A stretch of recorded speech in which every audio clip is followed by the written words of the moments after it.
গভীর রাতে হাসপাতাল চত্বরে প্রবল উত্তেজনা, মদ্যপ অবস্থায় ভেতরে ঢুকে বেধড়ক মারধরের অভিযোগ। বনগাঁ হাসপাতালে নিরাপত্তা কর্মীদের ওপর হামলা, সরকারি সম্পত্তি নষ্টের অভিযোগে 3 যুবক গ্রেপ্তার। গভীর রাতে মদ্যপ অবস্থায় হাসপাতালে ঢোকার চেষ্টা, বাধা পেয়ে নিরাপত্তা কর্মীদের বেধড়ক মারধরের অভিযোগ। ঘটনাটি ঘটেছে রবিবার রাত 2টো নাগাদ বনগাঁ সুপার স্পেশালিটি হাসপাতালে। নিরাপত্তা কর্মী তুষার ঘোষ সহ একাধিক জন আহত হন। অভিযোগ, একটি কালো গাড়িতে 4 থেকে 5 জন যুবক ও এক যুবতী হাসপাতালে এমার্জেন্সির সামনে প্রবেশের চেষ্টা করে।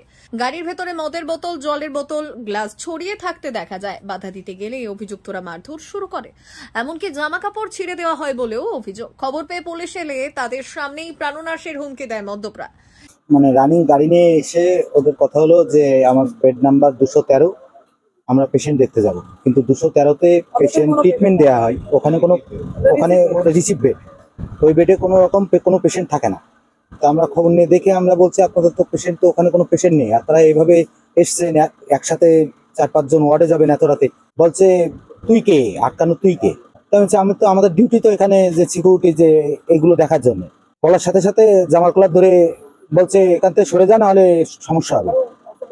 আর উল্টো পাল্টা গালাগালি করে এবং আমাদের মা বাবা তুলে পর্যন্ত চেষ্টা করে। এবার যখন ওরা একসাথে যখন ঢুকতে যায়, যখন বাধা দিতে যাই, তখন ওরা মারধর শুরু করে। আমাদের 4 জনকে মেরেছে। আমার এই গলার এই সাইডটা লেগেছে, কপালে লেগেছে, কপালে লেগেছে, মাথায় লেগেছে, বুকে লেগেছে। হ্যাঁ, জামা ছিঁড়ে দিয়েছে, জামার বোতাম সব ছিঁড়ে দিয়েছে। এই ঘটনায় বনগাঁ মহকুমা হাসপাতালের ওয়ার্ড মাস্টার শ্যামল সরকারের লিখিত অভিযোগের ভিত্তিতে পুলিশ মুর্শিদাবাদ জেলার লালগোলার বাসিন্দা এবং বর্তমানে দক্ষিণ 24 পরগনায় থাকা ওয়াসিম রাজা, বনগাঁ রেল বাজারের সুজন বারুই এবং কলকাতার বাগুইহাটির আরিফ খানকে গ্রেপ্তার করে। তাদের সোমবার সকালে বনগাঁ মহকুমা আদালতে পাঠানো হয়েছে।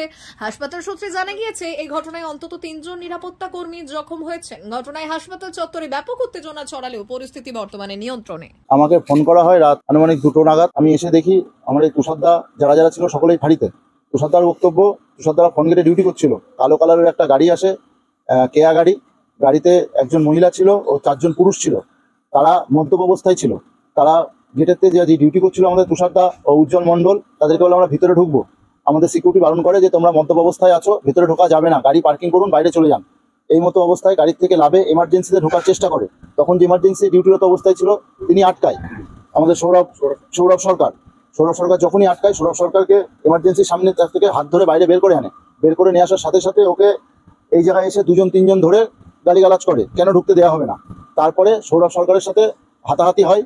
ও সৌরভ সরকার তখন কি করে, নিজে কোনো কারোর গায়ে হাত দেয়নি, ও সাথে সাথে গিয়ে পুলিশ ফাঁড়িতে খবর দেয়। দিলে ওরা পুলিশ ফাঁড়ির থেকে লোক আসে, তার মধ্যে আমাদের যে ফনগেট সিকিউরিটি ছিল সে ছিল, তাকে ধরে পেয়ে এই জায়গাটায় মারে। ওয়ার্ড মাস্টার বনগাঁ এর কমপ্লেনের বেসিসে বনগাঁ থানার পুলিশ 3 জনকে গ্রেপ্তার করে আজকে লানেট এসএসএম আদালতে পুলিশ করে। একজনের বাড়ি মুর্শিদাবাদ জেলায়, আর একজনের বাড়ি কলকাতার বাগুইহাটি, আর একজনের বাড়ি বনগাঁ রেল বাজার।